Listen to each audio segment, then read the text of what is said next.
Mission Impossible: The Final Reckoning. Ethan Hunt and the IMF team continue their search for the terrifying artificial intelligence known as the Entity. Ethan races against time to avoid nuclear war and save Earth from annihilation. The final chapter is here in Ethan Hunt's journey, or, supposedly? Help me help you. I am a huge fan of this franchise, love the Mission Impossible franchise, and I just rewatched all the movies recently, and I'll give my quick ranking at the end of this video. So, what did I think of The Final Reckoning? It was okay.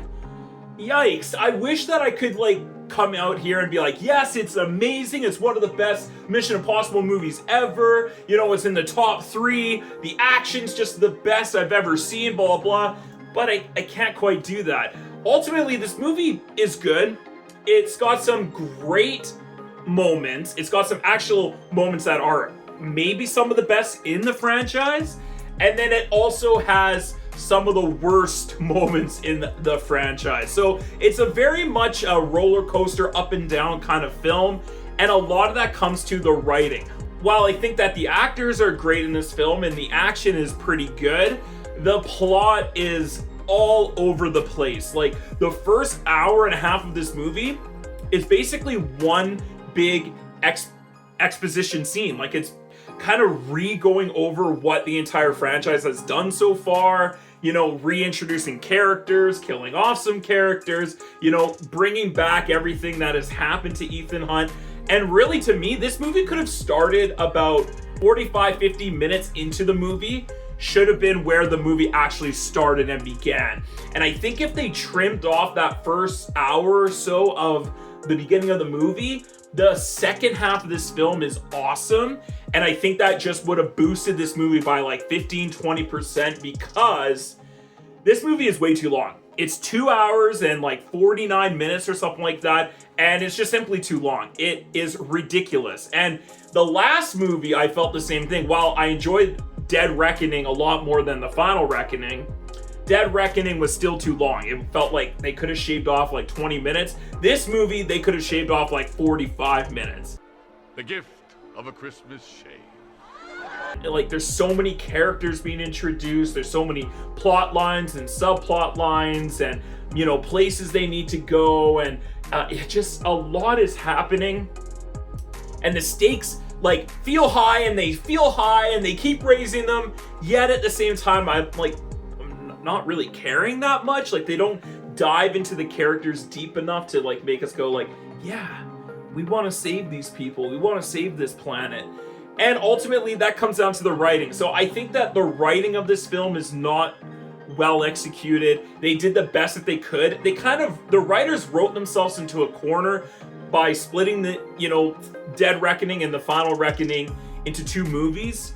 You can clearly see there was an idea that Christopher McQuarrie and writers had for those 2 films, and that it would have been, great as one long movie, but of course they can't do that. So instead of doing a 4-hour epic, they're doing almost 6 hours combined between 2 films. And it just feels very dragged out. It also feels extremely self-important, and this Messiah-esque thing that Tom Cruise is doing with Ethan Hunt. He's the only one that can stop the Entity. He's the only one that can save the planet, and he knows how. None of us know how, but he does, and that's okay. As long as he knows, he'll save us all. Your powers combined, I am Captain Planet.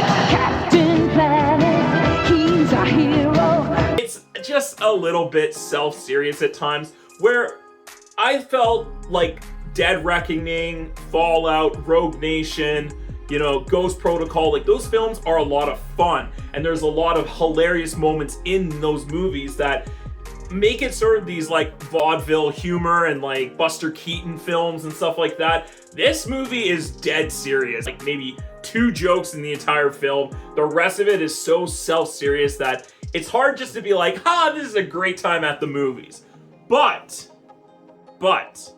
putting a really big but on that, Big butts and I cannot lie. there are some action set pieces in this film that are mind-blowing. There's this great underwater submarine scene that a lot of people are hating on, but I personally really loved it. I love that it was quiet and so different from most Mission Impossible action sequences. It actually sort of reminded me of like the Langley scene from Mission Impossible, the first film, where he's breaking in and getting the list. It's very quiet and subdued. This felt very much like that. And even though I'm not a big fan of like underwater scenes, like that, they don't excite me. I thought that this one was actually pretty good. But the other scene in this film, and you've all seen it in the trailers, is the airplane scene at the end in South Africa. There's this like 30-minute scene in the air, and it's just absolutely breathtaking. Tom Cruise with his long, flowing, beautiful hair is out on the side of the wings of that plane, and he's actually doing that. I don't know how they filmed this. How was this film insured for Tom Cruise's safety so that they could film this? Like, I don't think it's possible. Like, he is literally free flying on the side of a plane. I don't care if he's harnessed in or not. That is absolutely terrifying, absolutely crazy. He is a madman, but I still have to applaud him. What an amazing scene that they shot. So I felt like the movie is got these moments of action that are quite amazing, and then some other scenes and character stuff that I was like, what?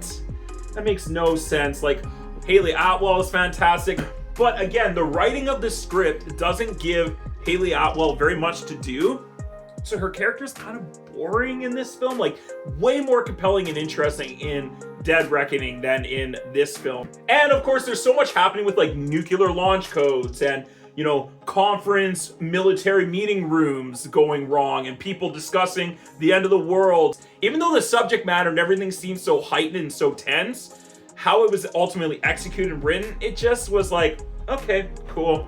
It really is quite a forgettable movie, except for like 2 scenes in the film. The rest of it is just like kind of junk. And that's why I don't think I can really give this movie like an A or an A- like I did with like Fallout and even Dead Reckoning.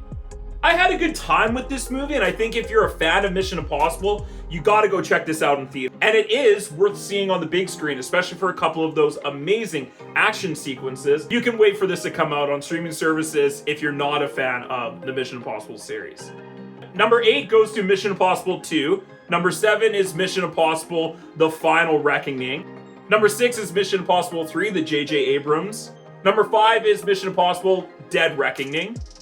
Number 4 is Mission Impossible: Rogue Nation. Number 3 is Mission Impossible: Ghost Protocol. Number 2 goes to Mission Impossible: Fallout, which I think is one of the best action movies ever made. And number 1 is the first Mission Impossible. Of course, the original is still the best. Brian De Palma is the best director they've had on those films. So I'm gonna go ahead and give Mission Impossible: The Final Reckoning a B.